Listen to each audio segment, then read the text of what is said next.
up in Limpopo, on the border of Limpopo and Mpumalanga, little town called Mutetema. Water and electricity supply are as unpredictable as the weather.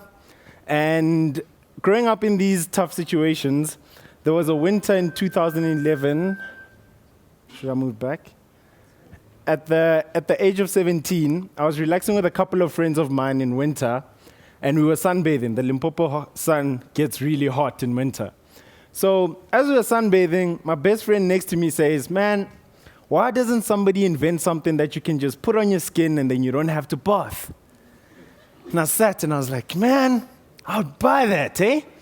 So I went home and I did a little research, and I found some very shocking statistics.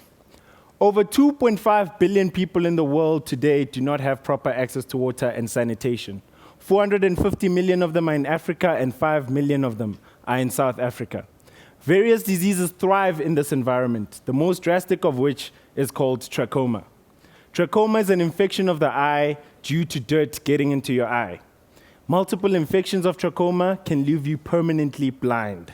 The disease leaves 8 million people permanently blind each and every year. The shocking part about it is that to avoid being infected with trachoma, all you have to do is wash your face. No medicine, no pills, no injections. So after seeing these shocking statistics, I thought to myself, okay, even if I'm not just doing it for myself and the fact that I don't want a bath, I at least need to do it to try to save the world. So with my trusty little steed, my Nokia 6234 cell phone, I didn't have a laptop, I didn't have internet much, except for the 20 Rand an hour internet cafe. I did research on Wikipedia, on Google about lotions, creams, the compositions, the melting points, the toxicities. I did high school science. And I wrote down a little formula on a piece of paper, and it looked like the KFC special spice, you know? So I was like, okay, so we've got the formula ready. Now we need to get this thing into practice. Fast forward 4 years later, after having written a 40-page business plan on the cell phone, having written my patent on the cell phone, I'm the youngest patent holder in the country, I went on and I can't say any more than that. I had invented Dry Bath, the world's first bath substituting lotion. You literally put it on your skin and you don't have to bath.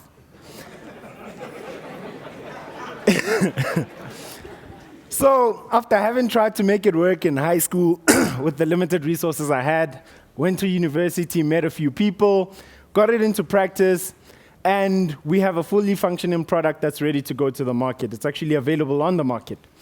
So we learned a few lessons in commercializing and making Dry Bath available. One of the things we learned was that poor communities don't buy products in bulk.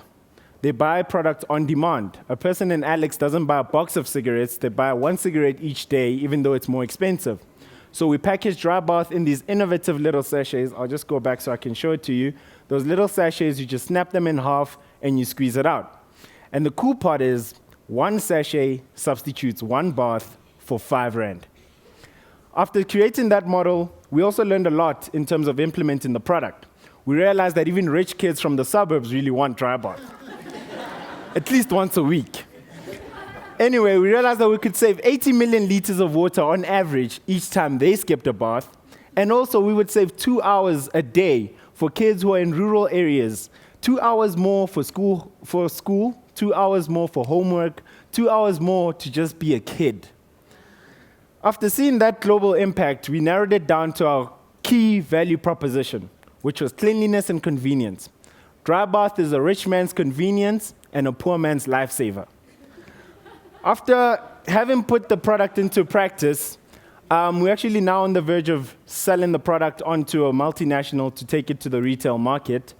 And one question I have for the audience today is, on the gravel roads of Limpopo, with an allowance of 50 Rand a week, I came up with a way for the world not to bath. What's stopping you? I'm not done yet. And another key thing that I learned a lot throughout this whole process, last year, Google named me as one of the brightest young minds in the world. I'm also currently the best student entrepreneur in the world, the first African to get that accolade. And one thing that really puzzles me is I did all of this just because I didn't want to bath. Thank you.